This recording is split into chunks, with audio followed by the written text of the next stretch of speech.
Good morning, everyone, and thank you for being here this morning. And I'd like to welcome you to this morning's member webinar. My name's Scott Anderson, and I'm the newly appointed CEO of the Ontario Home Builders Association. In fact, new means this is day 3 for me. And I'm very pleased on behalf of OHBA to be introducing the first of these 2 free webinars, working with our partners at CMHC. In today's session, we're going to explore new home construction and rental market trends. And this will include CMHC data from the first quarter of 2024, so quite timely, and trends in sales activity, and then CMHC's role in the municipal housing targets assigned by the Ontario government. So just a couple of quick housekeeping items, if I could. First, if you do have questions during the session, please submit them using the Q&A function. This session will be made available for on-demand viewing at ohba.ca later this week. And our second session in the CMH series will take place on May the 14th, and we'll give an inside look at CMHC's housing market outlook. So please register now by clicking the link in today's chat. So now it's time to get started with our session, and today we're pleased to be joined by Anthony Passarelli, Senior Specialty Market Advisory and Lead Economist for Southern Ontario with CMHC. Anthony, thanks for joining us today. Thanks, Scott. Appreciate it. So as Scott mentioned, this will be the first of 2 webinars that we're doing. The first one today is talking about recent construction trends and results of our rental market survey that we did at the end of last year. The second webinar in a month's time will be our forecast for Ontario and some of the major centers in terms of new home construction, and also we have a forecast on the resale market as well. So today I'll walk you through, start with the new home construction data. It's very fresh. It just came out yesterday, actually, was the release. So very fresh data for the first quarter of this year. Before I get into the presentation, probably talk briefly about CMHC's role in these targets that the province is assigning municipalities. So you're probably well aware of this, but just to give you a little bit of background, the provincial government approached us around the middle of last year about using our housing starts data to track against those targets that the municipalities have. So CMHC collects data on a monthly basis. What we do is we use the building permit data that the city provides us, and we have people that in the field drive to the construction sites and track whether the project has reached that certain point where the foundation is complete. We mark it as a housing start, and then it's in our data on our website. The province uses that data as towards the targets that the municipalities have. I myself, in my role, have a strong relationship with the province because I'm essentially the liaison with the province and with the municipalities. So there've been a lot of meetings and presentations for the Ministry of Municipal Affairs and Housing, as well as the Association of Municipalities of Ontario, the AMO. A lot of things regarding just educating them on how our survey works, also providing them with all the sources of data that are available, and as a sounding board just to answer some of the questions that they have. So CMHC has a really strong presence in these provincially assigned targets. And it's something that if any of you are interested in getting some background or understanding some of the issues that we're encountering, feel free to reach out to me directly. I'll have my contact info at the end of the presentation. So I'll jump into the data, starting with the new home market, again, recapping what just happened in the first 3 months of this year. And I'm going to deep into some of the regions within the province, and then I'm going to highlight a couple particular areas of each region that stood out. So start the new home market presentation. It was generally, in a nutshell, was a strong first quarter in terms of housing starts.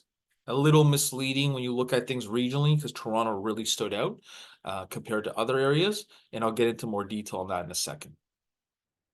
So starting sort of from the higher level, provincially, housing starts were higher this year in the country relative to last year at the same time. In the province of Ontario, they were slightly higher.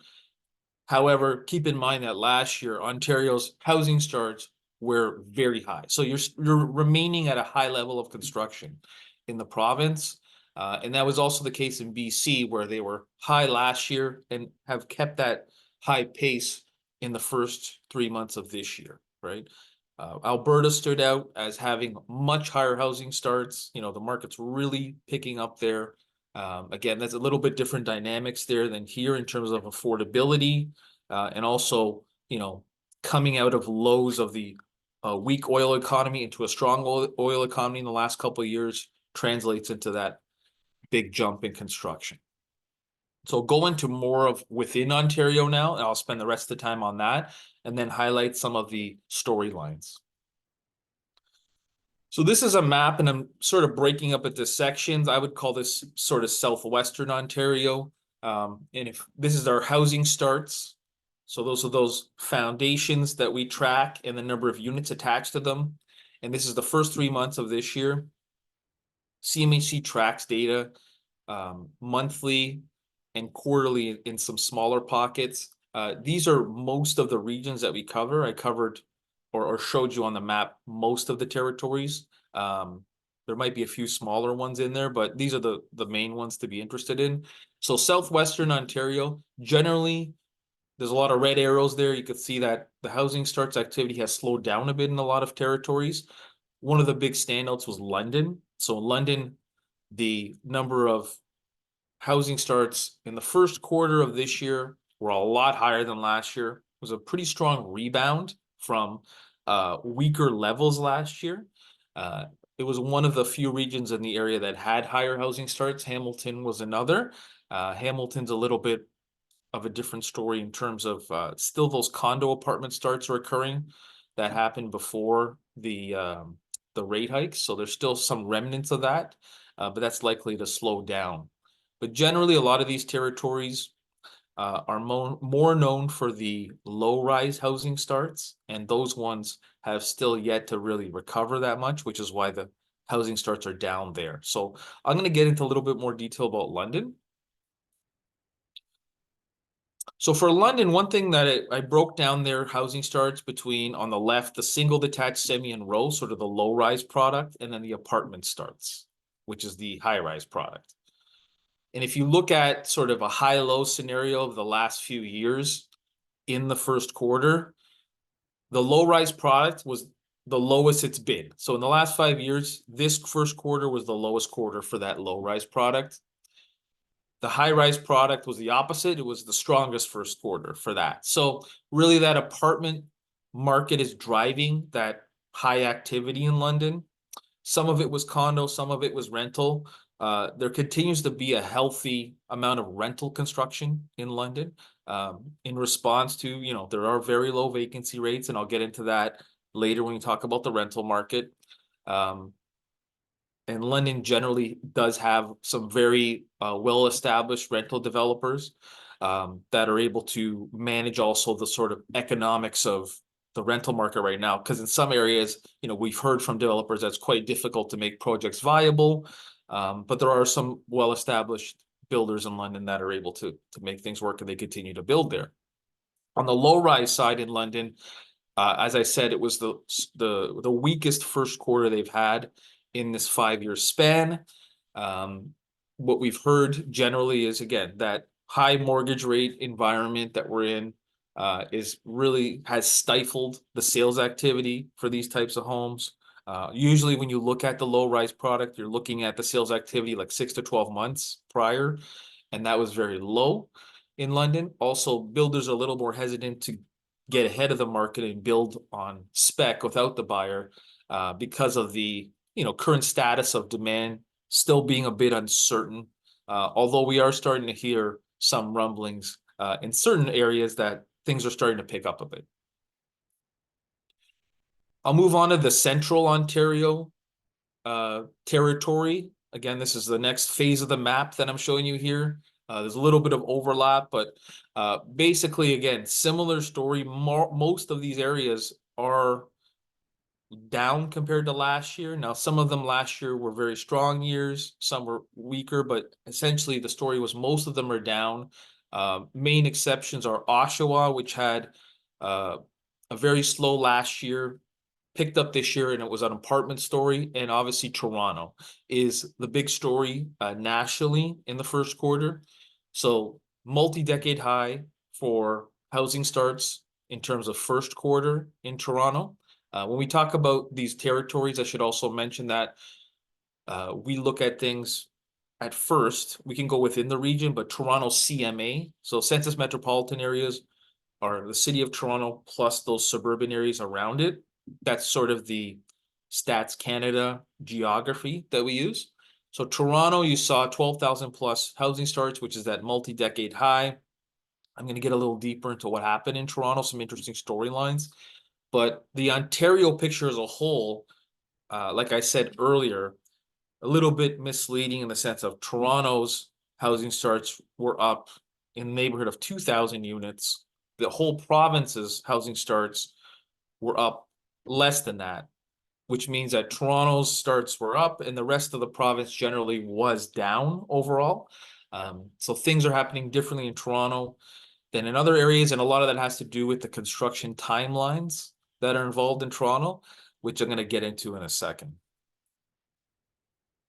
So sticking or getting into more detail in the Toronto starts numbers, again, it was a multi-decade high, and the condominium segment is really what drove that increase. Here we're just breaking down in the first quarter of 2019 to 2024, the split in the housing starts in Toronto between the condominium sector, freehold sector, and the rental sector. And you could see that, starts were up around 2,000 units overall, and that condominium segment is making up a much larger piece of the pie compared to last year.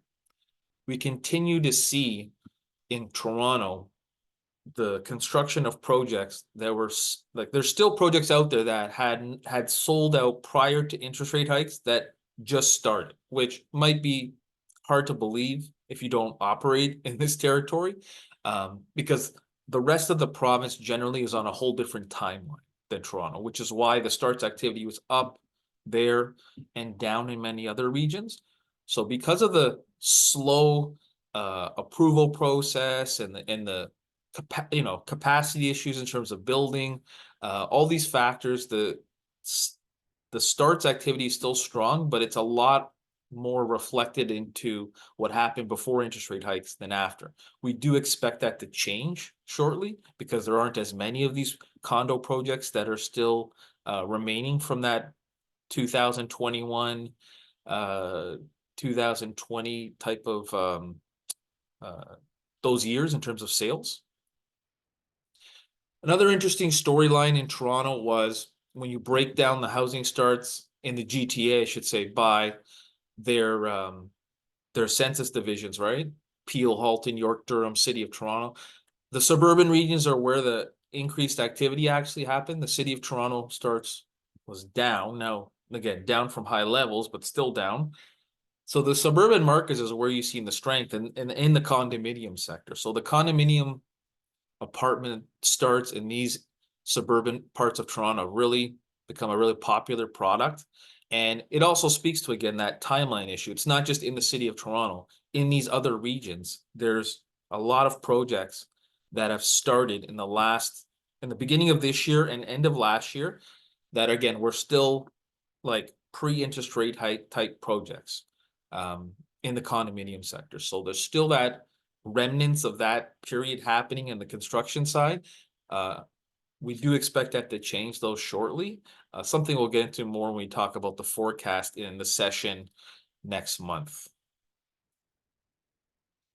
Finishing up on the Toronto story with the condo starts. Here I'm showing you a couple graphs, MLS sales activity. So that's resale market activity in Toronto, and then the new apartment pre-sale data that comes from Urbanation. So I talked about this already a bit. The right-hand chart is basically telling you the pre-sale data is very weak in Toronto. Last year, in 2022, things were more wrong on average year. And 2021, you can see how it was almost near either at or near a record number.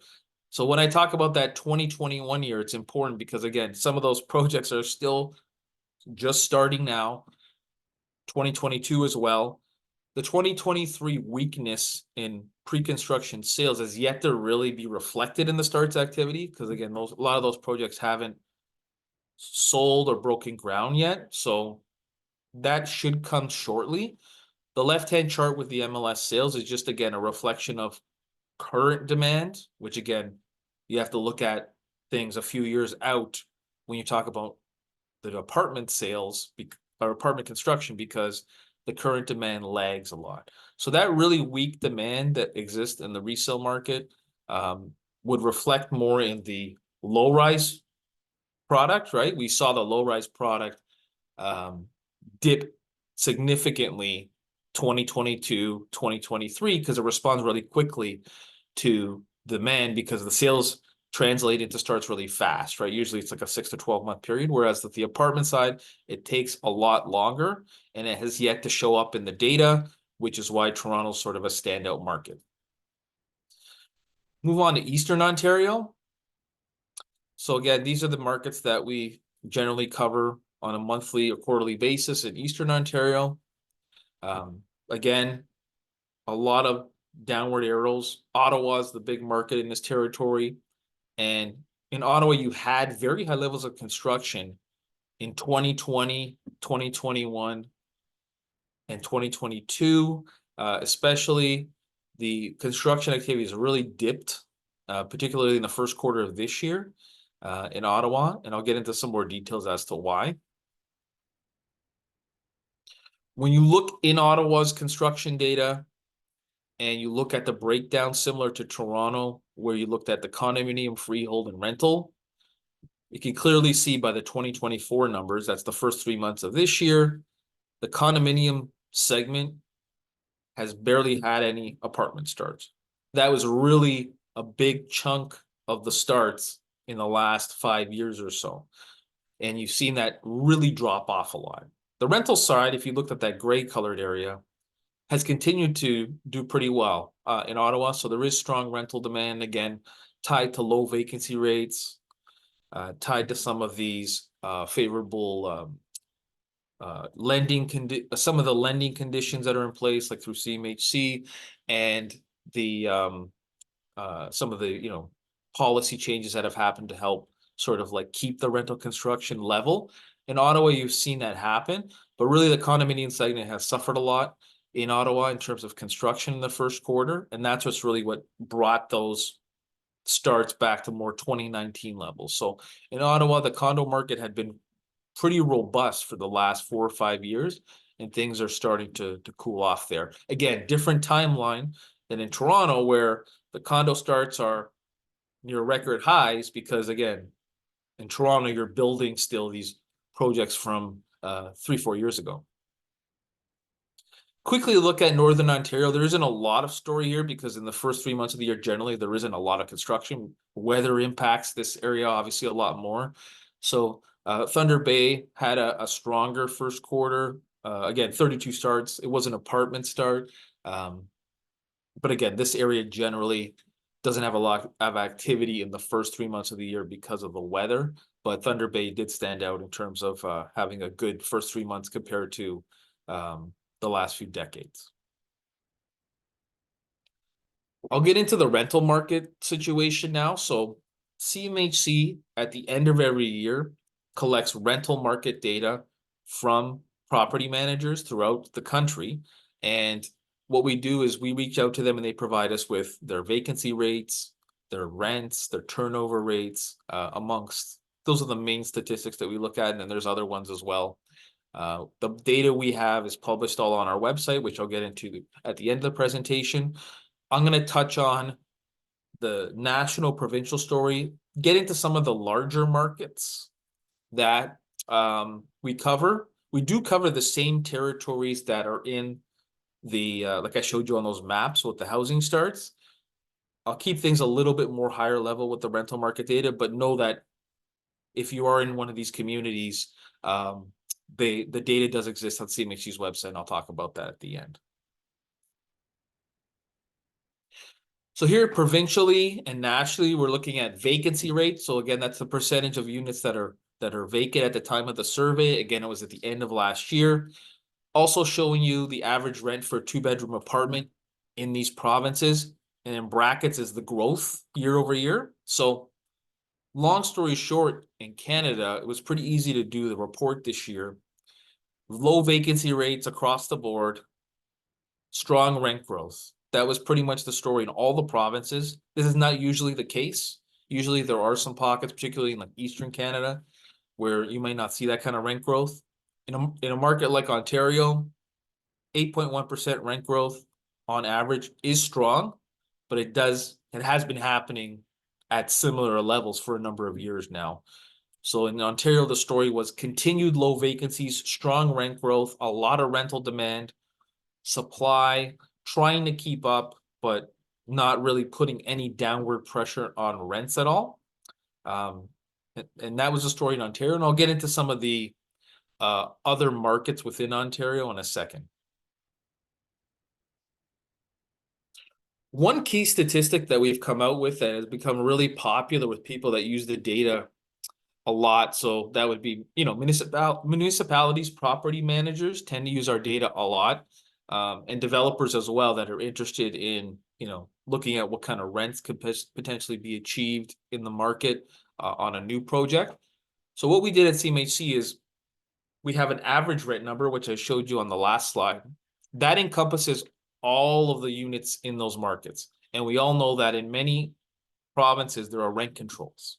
So when there are rent controls and the turnover is low, which is the case in most of the country, we know that the average rent number is going to be very low relative to what someone can get on a unit that turns over.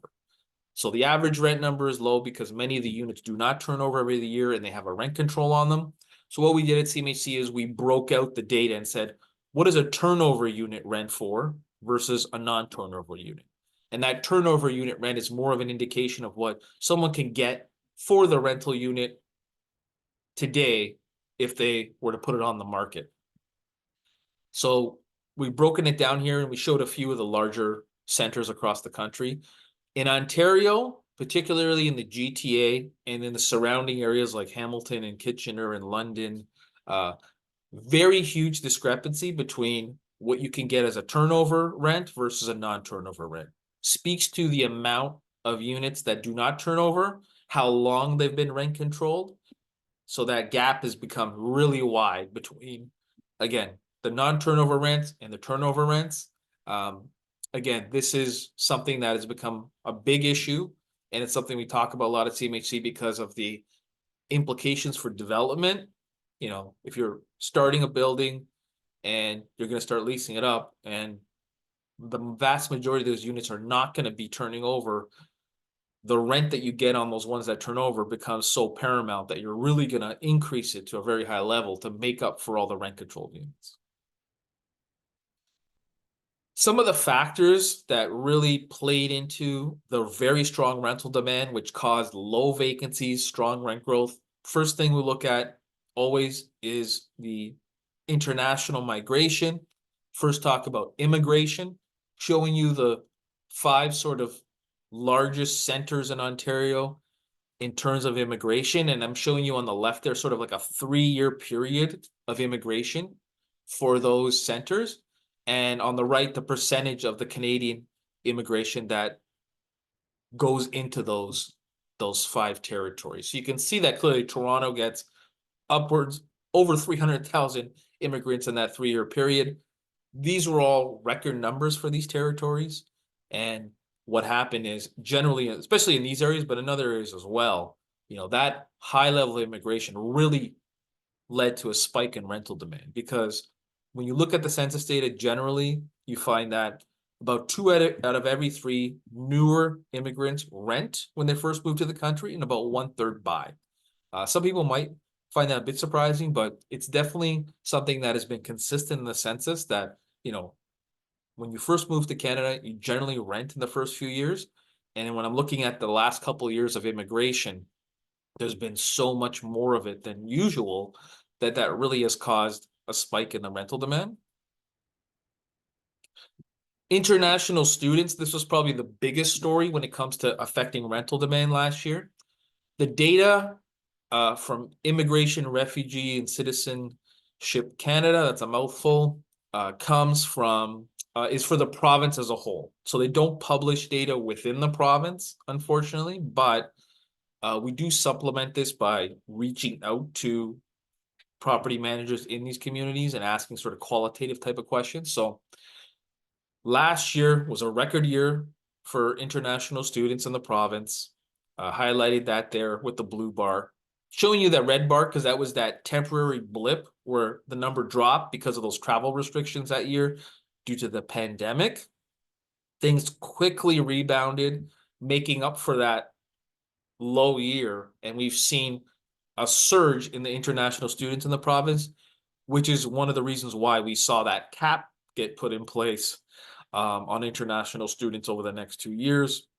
We're closely monitoring this. The province just recently got into a little more detail of what's going to happen in terms of the cap and where it's going to be distributed. They've said that the public colleges are the ones that are really going to get affected the most by that international student cap. I think it was only one university they said that was going to see the permit number go down. So those colleges are really going to be affected. Southern Ontario, particularly areas like Kitchener and London and Hamilton, where there's strong college presence, likely to get more affected than others. We're going to obviously talk about this more in the forecast. But in terms of last year, when we spoke to landlords, we got some of those qualitative numbers from them, or qualitative information, I should say.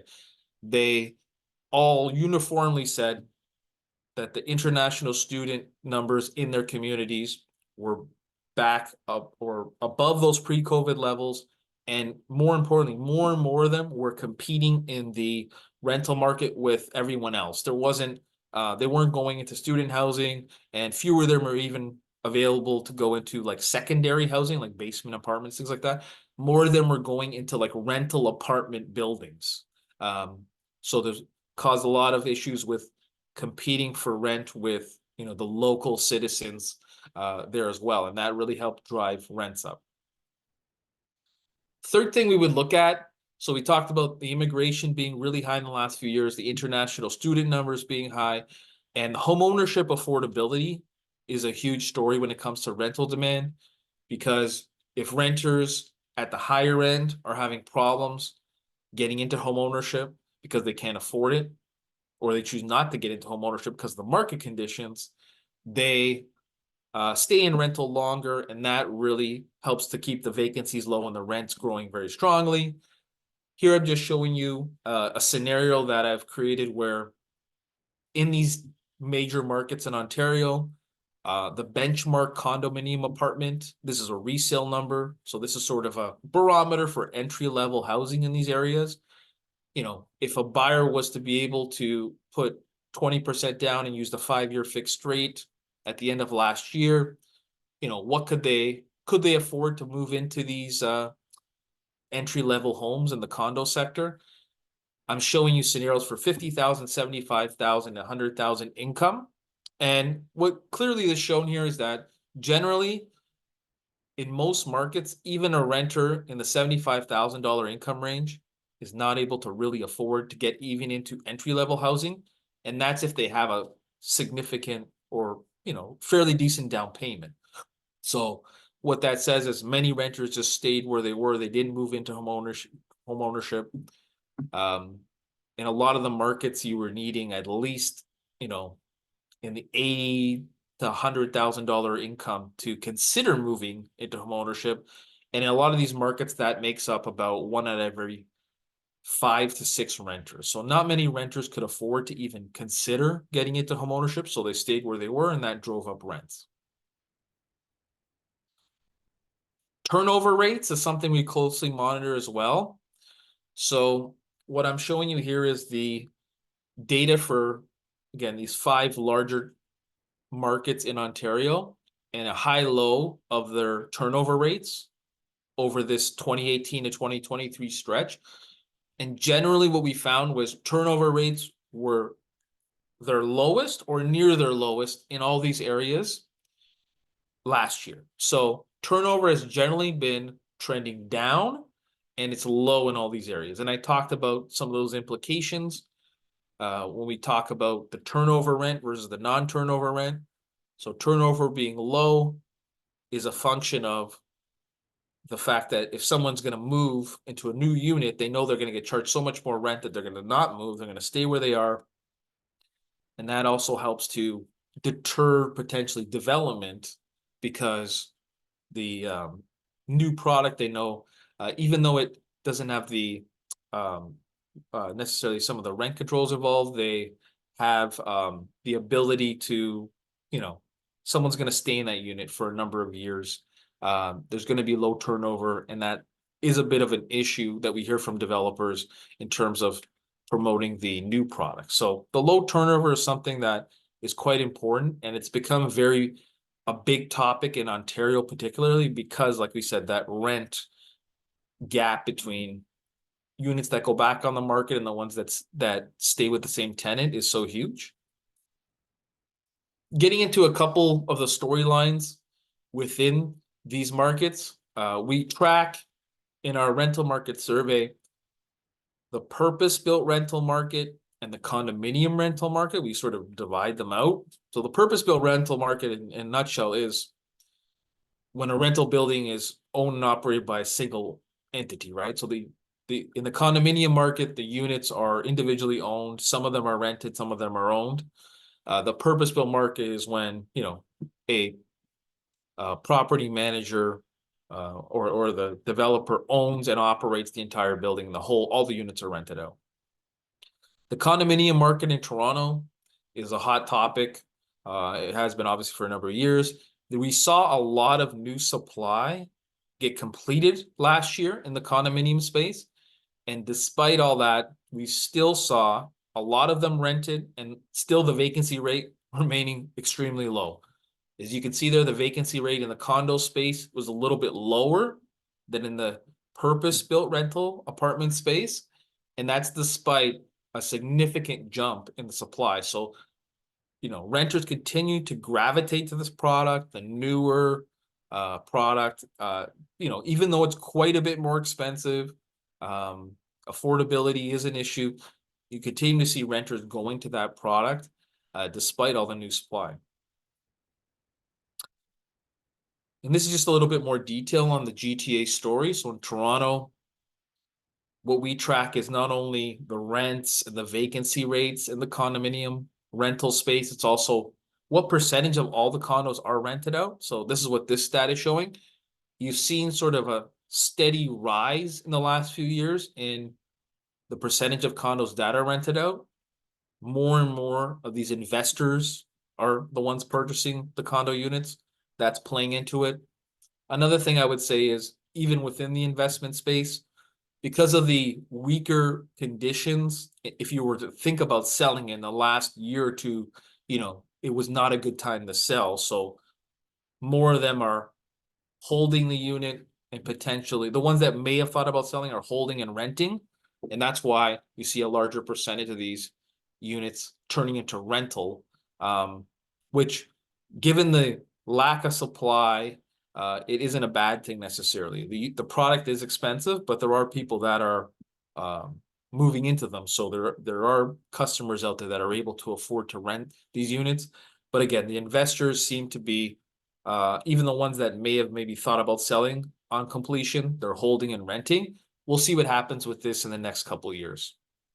In Ottawa, similarly, condo apartment rentals, very hot product, very low vacancy rate.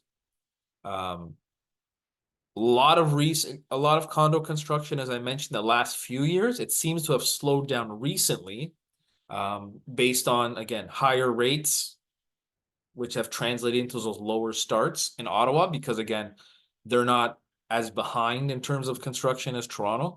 But you could see that clearly the reason why that investment has been happening in Ottawa is there's almost a zero vacancy rate in the condo rental space, And in the purpose built, it's still 2%, which is quite low. And you can see the rent's been growing at a 4% clip last year. So there is strong rental demand. And again, similar factors we talked about with the international migration and that homeownership affordability issue.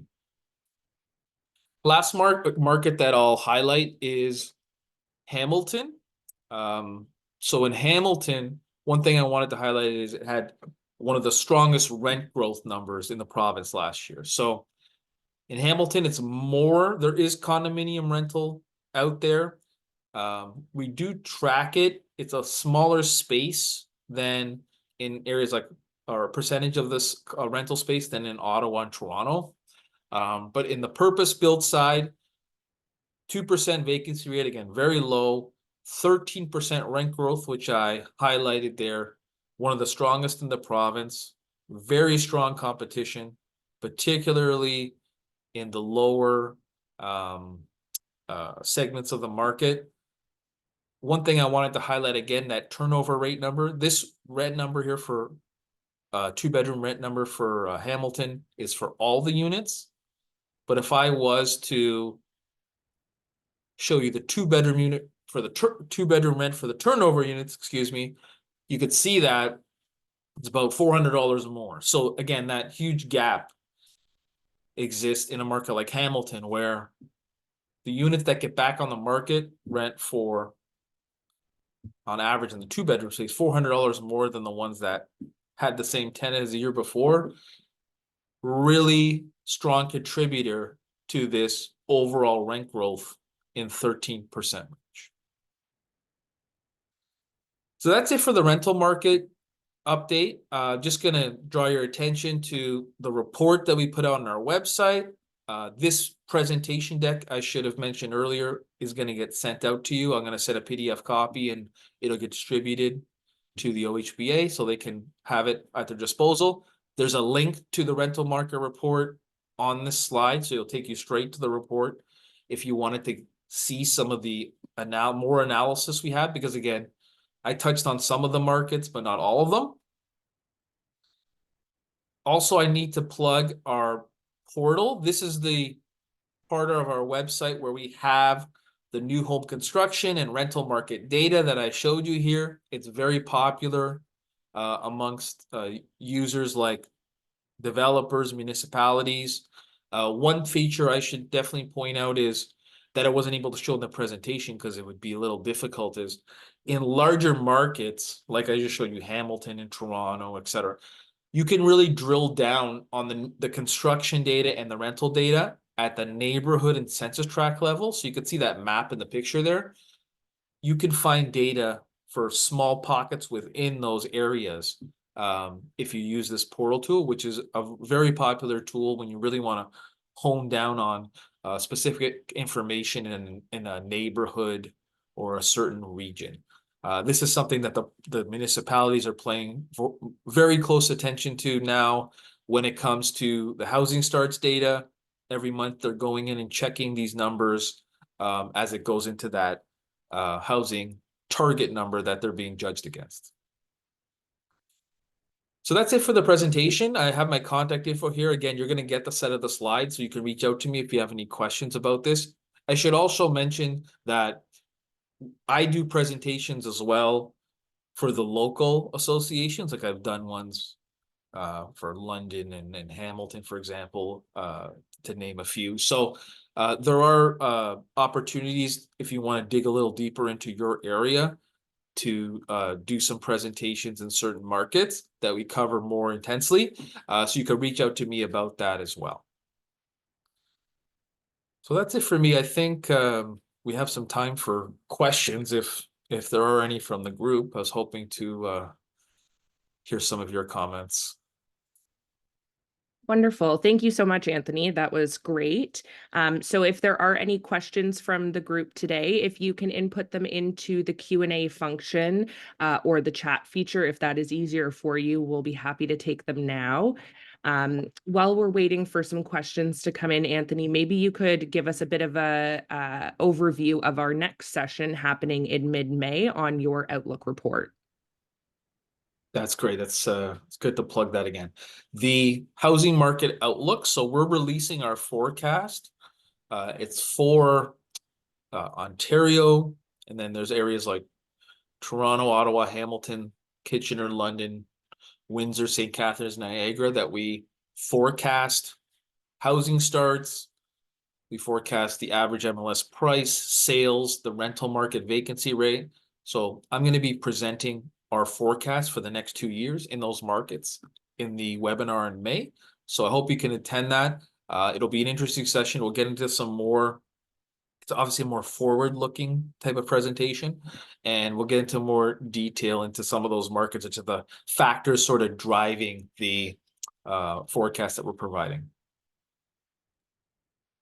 Wonderful. Thank you. We're really looking forward to that session. And I understand, Anthony, that that report is going to be fairly fresh off the presses when we go to that that session. So for everyone here today, it will be very timely and a first inside look at that report.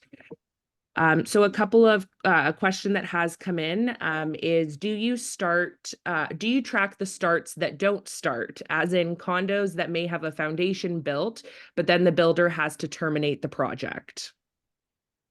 Right. Okay. This has happened a few times. It is still rare, but it's happened a few times in the last year.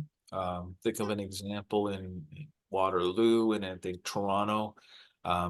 If the project has started, and we have included all those units because it reached the foundation and didn't complete, we would then look to take out the units.